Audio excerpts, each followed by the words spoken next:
مساء الخير عليكم، ورجعت لكم بحوار جديد من النرويج إلى مصر. النهاردة بصراحة أنا راجعة عشان أكلمكم على نوع معين من الناس. هو النوع المعين ده موجود في كل بيت وموجود في حياة كل شخص فينا. سواء ممكن تقابله في العيلة، يعني حد قريبك أو في جارك أو زمايلك في الشغل، أو الشخص اللي انت عايش معاه اللي انت متجوزه، يعني سواء بقى ست أو راجل مش مشكلة. النوع ده من الناس اللي دايما لما بيحصل فيه أي مشكلة في الحياة بيركبك انت الغلط. انت دايما انت اللي غلطان، حتى مشاكله بيركبك انت الغلط بيها، يعني مشاكله بيعتب عليك ان هو كل المشاكل اللي هو فيها انت السبب فيها. الشخص ده طول الوقت كده، طول الوقت، يعني ما عندوش وقت مرة واحدة بس يعترف ان هو غلطان. الناس دي انا بشوفها ان هي مريضة بجد. وللأسف زي ما انا قلت في اول الفيديو ان هي موجودة في كل حياة كل شخص. بس انا النهارده طالعه بالفيديو ده علشان اقول لكم ان اي حد فيكم عنده الشخص ده في حياته يتخلص منه فورا بجد، لان الشخص ده ما يستاهلش ان انت تتمسك بيه، او النوع ده من الاشخاص ما يستاهلش ان انت تتمسك بيه. فلو عندك الشخص ده في حياتك حاول ان انت تتخلص منه. مش مهم، في ناس كتير قوي يقول لك مثلا الشخص ده ممكن يكون في العيله او قريبي فما ينفعش ان انا اقطعه. لا، لو الشخص ده هيعمل لك مشاكل نفسيه وقريبك اقطعه، مفيش مشكله. انا عارفه ان في ناس كتير هتطلع تقول لي صله الرحم وحرام والدين بس صدقوني الراحه النفسيه ان انت تكون عندك سلام داخلي اهم كتير من انك يكون عندك صله رحم بحد قريب منك، او شخص صديق او زميل في الشغل. فلو حطيت حدود من الاول صدقوني العلاقه مش هتوصل للدرجه اللي هي المفروض ما توصلش لها، اللي هي الدرجه الوحشه، يعني اللي هي تتعب نفسيتك. لان الناس دول طول الوقت لو انت ما حطيتش حدود للشخص او للنوع ده من الناس، انت في الاخر خالص بتصدق فعلا انك غلطان.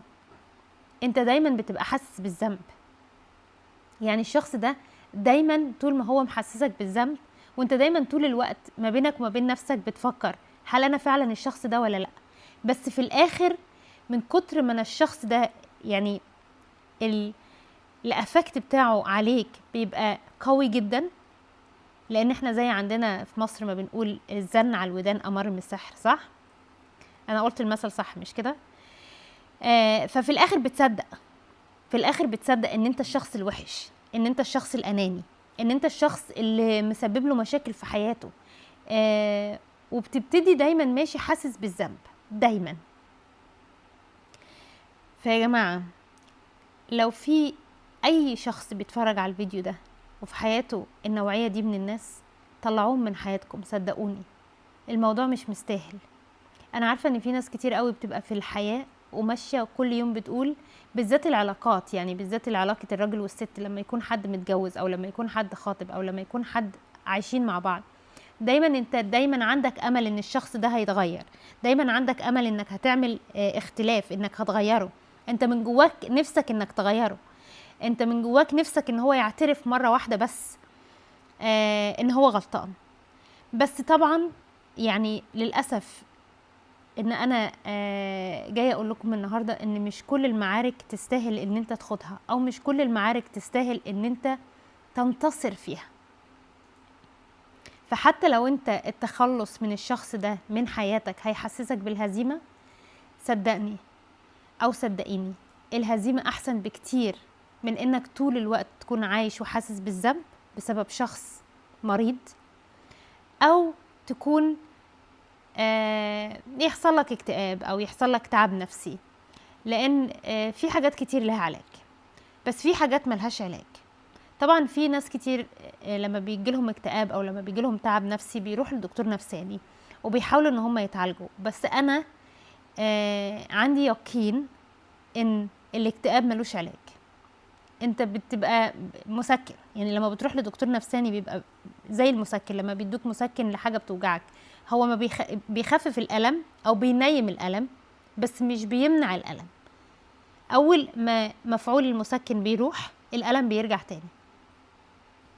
فصحتكم اهم، والصحة النفسية اهم من اي حاجة في الحياة، لان المرض العضوي بيبقى له علاج وسهل ساعات كتير قوي، يعني حتى لو المرض بيبقى مستعصي بتروح للمستشفى وبيلاقوا علاج، وطول الوقت ماشيين يعني يدوروا على علاجات كتير، والريسيرش وكل الدكاترة والحاجات اللي بتحصل في الحياة، ففي علاجات طول الوقت طالعة. لكن المرض النفسي ملوش علاج، ملوش غير انك تروح لدكتور نفساني، وفي ناس بيدوا علاج يعني بيدوا حبوب، بس انا شايفة ان هي ملهاش لازمة، لان انا طبعا يعني من الاكتئاب والمرض النفسي من ضمن الحاجات اللي انا بهتم بيها قوي ان انا اقرا عليها، فقري عليها حاجات كتير جدا، وشايفة عليها برامج كانوا عاملين ريسيرش على ناس كتير، والله ملهاش علاج صدقوني. حتى لو الناس بيدوا علاج هو مش علاج، هو بس مسكن. فصحتك النفسية أهم من أي حاجة في الدنيا كلها، أهم من شخص في حياتك، أهم من قريب ليك، أهم من جار يكون بالنوعية دي أو من النوعية دي. فأنا النهاردة لأن أنا طبعا للأسف قابلت من الناس دي وفي منهم في حياتي، بس أنا زي ما قلت لكم قبل كده أنا من الناس يعني اللي قلبها ضعيف، فبحاول ان انا بفيديوهاتي لو في حاجة اقدر اساعد بيها اي حد.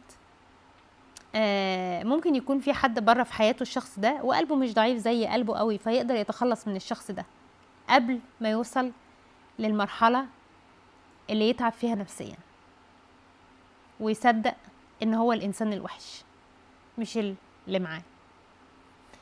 وده كان الفيديو بتاعي النهاردة، واستنوني فيديو جديد وحوار جديد من النرويج إلى مصر.